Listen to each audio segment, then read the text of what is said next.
Pada video ini, saya akan mempresentasikan tugas proyek machine learning yang telah saya buat. Saya membuat tugas machine learning ini di Google Colab.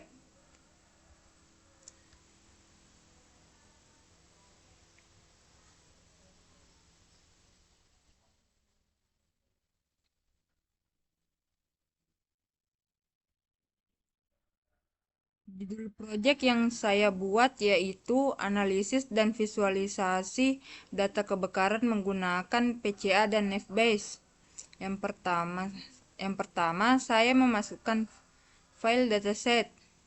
Dataset yang saya gunakan yaitu data kebakaran CSV.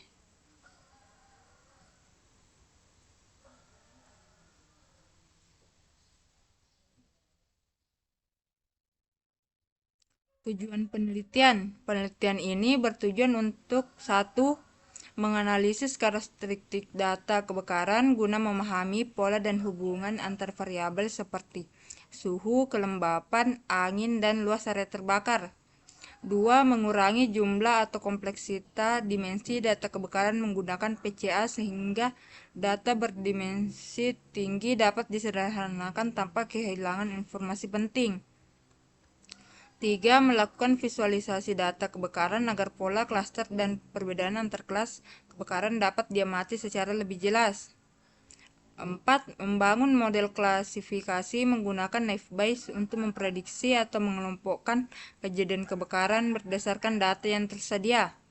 5. Mengevaluasi efektivitas kombinasi PCA dan Nefbase dalam meningkatkan efisiensi dan akurasi analisis data kebakaran.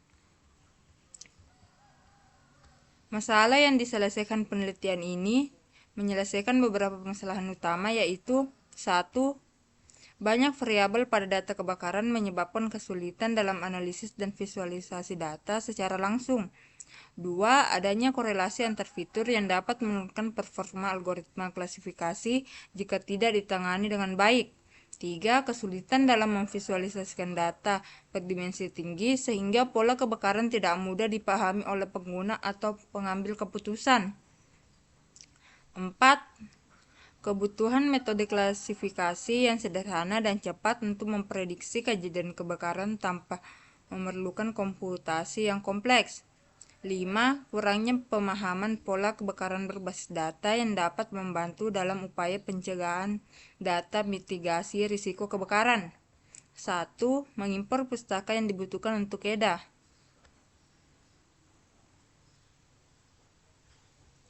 2. Memuat data ke dalam data frame.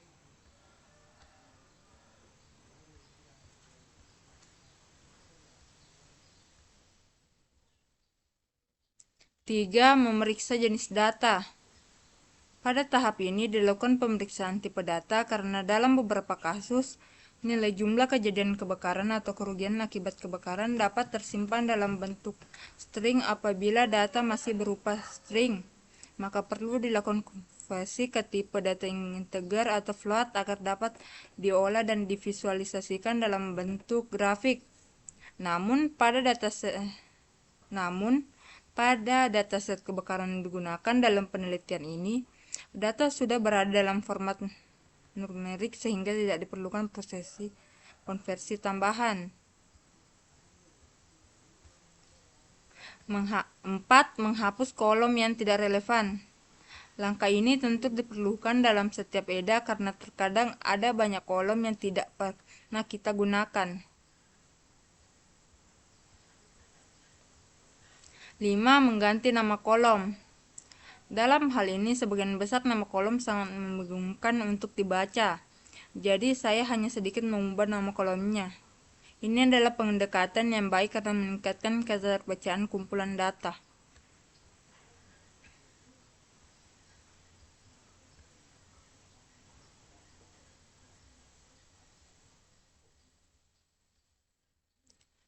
Enam, menghapus baris duplikat. Sekarang mari kita hapus data duplikat karena tidak apa-apa untuk menghapusnya.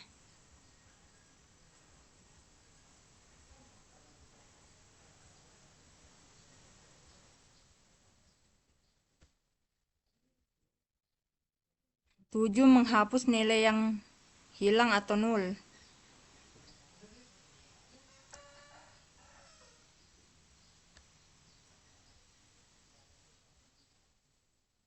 8. Mendeteksi outliers. Outliers atau pencilan adalah data yang memiliki nilai sangat berbeda dibandingkan data lainnya.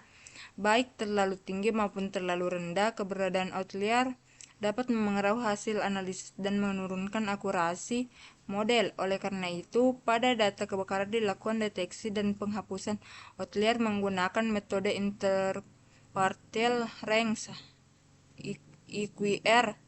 Outlier juga dapat didefinisikan secara visual melalui box plot, di mana titik-titik di luar kotak menunjukkan data pencilan. Metode ini digunakan untuk meningkatkan kualitas data sebelum analisis lebih lanjut.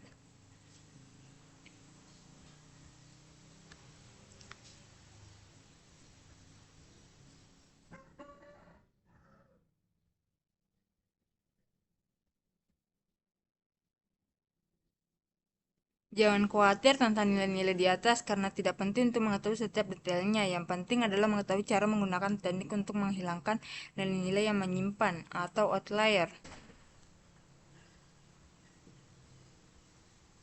9. Plot berbagai fitur satu sama lain, scatter, dan terhadap frekuensi histogram. Histogram mengacu pada frekuensi kemunculan variabel dalam suatu interval. Dalam konteks data kebakaran, terdapat berbagai kategori seperti wilayah kejadian kebakaran, jenis penyebab kebakaran, atau luas area terbakar. Namun, seringkali penting untuk mengetahui kategori atau wilayah yang mana yang memiliki jumlah kejadian kebakaran terbanyak. Untuk tujuan tersebut, histogram merupakan salah satu solusi sederhana yang memungkinkan kita mengetahui jumlah total kejadian kebakaran pada setiap kategori atau interval yang berbeda.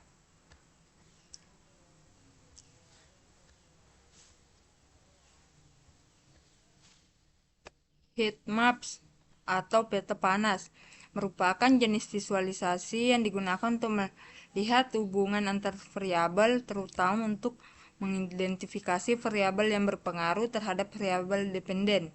Salah satu cara terbaik untuk menganalisis keterkaitan antar fitur dalam data kebakaran adalah dengan menggunakan peta panas berbasis korelasi. Pada peta panas yang ditampilkan, dapat diketahui bahwa tingkat kerugian akibat kebakaran atau jumlah kejadian kebakaran memiliki keterkaitan yang kuat dengan beberapa fitur seperti luas area terbakar, suhu, dan bulan. Visualisasi ini membantu dalam memahami hubungan antar variabel sehingga dapat digunakan sebagai dasar dalam pemilihan fitur untuk analisis dan pemodelan lebih lanjut.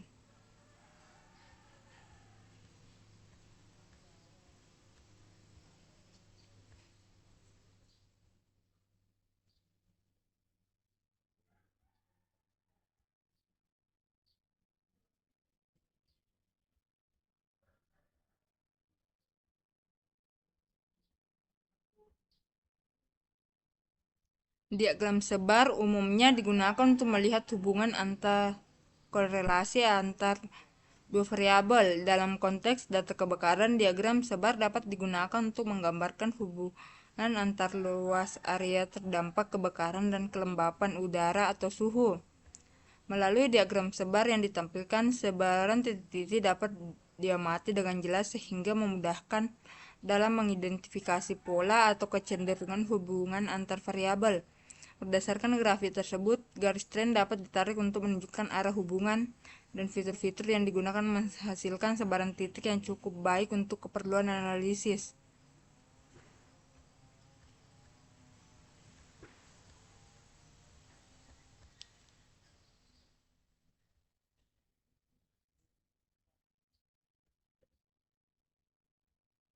Matriks kolerasi.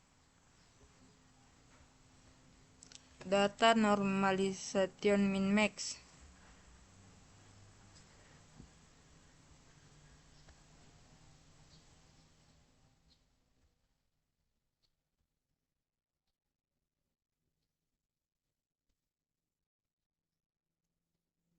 Algoritma yang digunakan adalah Naive-Bayes. Di bawah ini adalah tahap modelingnya.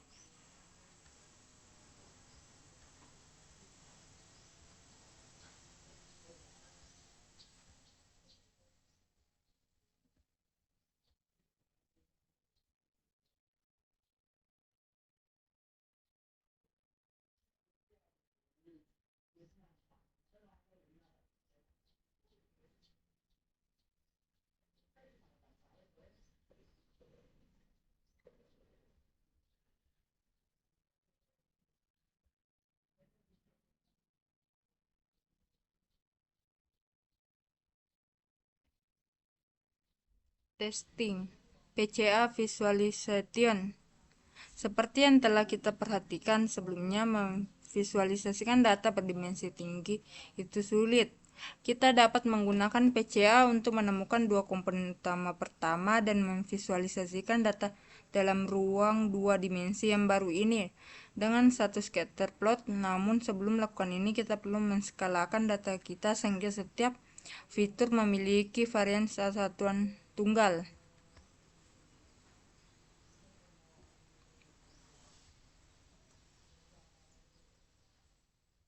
PCA dengan skin layer menggunakan proses yang sangat mirip dengan fungsi pra-processing lainnya yang disertakan dalam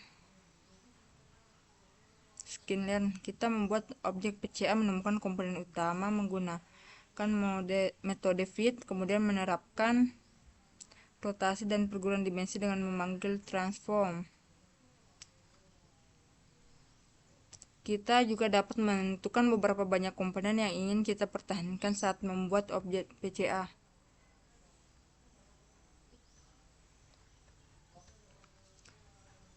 Sekarang kita dapat mengubah data ini menjadi dua komponen utama pertamanya.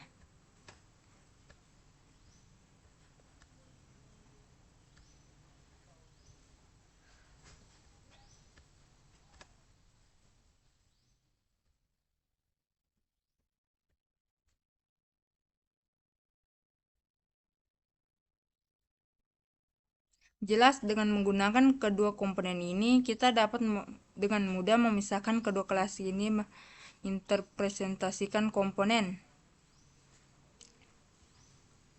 Sayangnya, dengan kekuatan besar pengurangan dimensi ini, datang pula biaya berupa kesulitan untuk memahami apa yang diwakili oleh komponen-komponen ini. Komponen-komponen tersebut sesuai dengan kombinasi fitur asli. Komponen itu sendiri disimpan sebagai atribut dari objek PCA yang telah disesuaikan.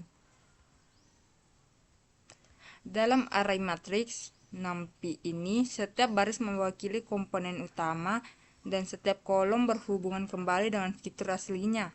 Kita dapat memvisualisasikan hubungan ini dengan peta panas atau heat map.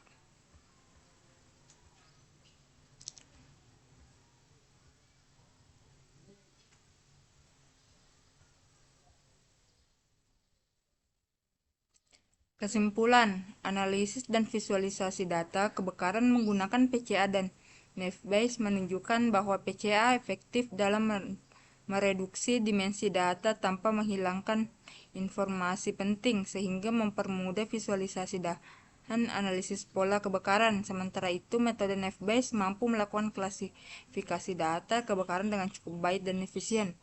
Kombinasi kedua metode ini membantu memahami karakteristik data kebakaran serta mendukung pengambilan keputusan dalam upaya pencegahan dan